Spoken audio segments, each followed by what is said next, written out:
Today is a big day for the Lok Sabha as the Triple Talaq bill is being debated with full furor. So what does this actually mean? What does the Triple Talaq and the passing of this bill stand for the women, especially the Muslim women of the country? Nina, we must try and break this up actually, because it's been going on, and from the time last year, August 2017, when the Supreme Court called it unconstitutional and arbitrary, to the time an ordinance was passed by the government in September this year, to now, a lot has flown under the bridge. And it is very essential, of course, to understand what it means, if it gets passed today. What does it mean for the Muslim women? But really, going a step beyond that, how did this Triple Talaq thing, according to you, come about? The talk about it. It's been happening from centuries. How did this whole talk come about that, yes, this is a practice which should be, changed, if at all? Yeah, so a petitioner in the Supreme Court had said that this is unconstitutional and the court should take a view. And I think the court clubbed a few petitions on the same lines. And then a verdict had been pronounced saying that it is an unconstitutional practice. Instant Triple Talaq. It is a procedure or a mechanism by which a Muslim man can say talaq 3 times and divorce his wife even from a remote location. He doesn't even have to be face to face to do it. Now, after it was challenged in the court gave its verdict. It has, for it to become a law, it has to be passed by the parliament. The Lok Sabha as well as the Rajya Sabha. It was brought into the parliament during the budget session, but the opposition wanted certain changes, so it couldn't be debated again. In September, the government passed an ordinance, which means that they made it a law, without the consent of the legislature, which is the parliament, and they said that okay, we are banning Triple Talaq.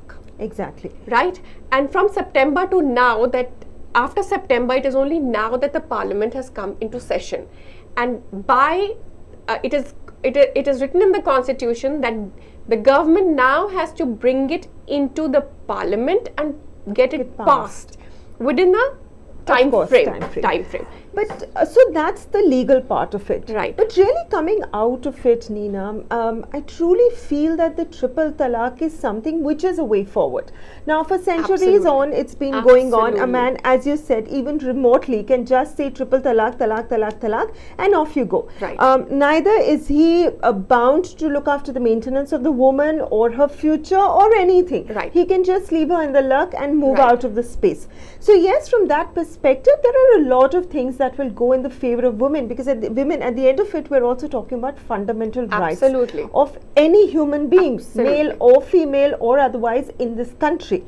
Now, the point that comes in here is, what is it that the opposition is saying? Now, is it something that they're opposing it because that's their role in the parliament, or is it something which is rightfully and meaningfully important for the bill to be passed in the true sense? So, debate in a parliament is a must. All stakeholders must be heard. Whether it is the minorities or it is a view which is contrary to what the Supreme Court has said, a view contrary to what the government holds. It must be heard, debated, and only then must the bill be passed. There is a penal provision in the bill. The bill says that if a man divorces his wife through the Triple Talaq, instant Triple Talaq, he can he will be jailed for 3 years. He will be. Now, this is what I think most of the opposition is too. That is the maximum. People are saying that this might just harm the family or the woman more than the Triple Talaq itself. Because it's also about the maintenance. Who looks after her during this period. Also the fact that they're trying to bring in, if there could be a provision of a bail in this interim period, in the period that he's given the 3-year jail, can there be a provision that he can apply and get a bail? Now, there are also 3 clauses that are meant, amendments that have been made, which, of course, the first one is that a magistrate only can grant a bail and not a police officer, which is something that you're saying that all right, there is the court that is the final word for it. The Second Amendment also says that in case of a compromise between the husband and wife, the wife can take the case back, and also the fact that in the first place it is only the wife or her immediate family that can go to the police or file an FIR. File an FIR. So I think these are very valid amendments that are there, valid reasons, valid ways in which the process can be made strong enough for it to come into effect, which is what is there. Yes, they need to work out in the bail part of it, but at the end of it, I think a big win if it passes through, a big win for women who have been going through this, who have been a part of this triple talaq for a long time. And in fact, just to quote the Supreme Court last year, they also said that this is un-Islamic and not a part of the religious practices of Islam. So that is also one thing. What else? Anything else? And also today, you know, another thing came up that the opposition is saying now we need to send the bill to a committee. So that we can look into it further and fine-tune the clauses to which people have opposition or an objection to.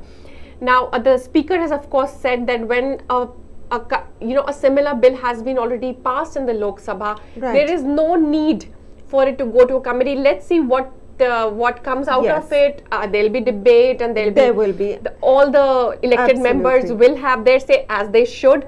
But if it goes to the committee, then we can see we are looking at a further delay, Shipra. Further delay. But I think the point still remains that yes, a healthy debate is essential. It is after all a bill that needs to be passed, and for a matter as delicate as this, something that needs to be thought through. They cannot take ad hoc decisions. But yes, for the future of the country, for the future of the fundamental rights of a woman who has been going through this practice for a long time, a bill like this is something that is going to be welcomed by most quarters of the country. Let's wait and watch, and let's see what the Lok Sabha finally has to churn out. But thank you so much for watching this special episode on the triple talaq, on everything about this particular issue from News Mobile.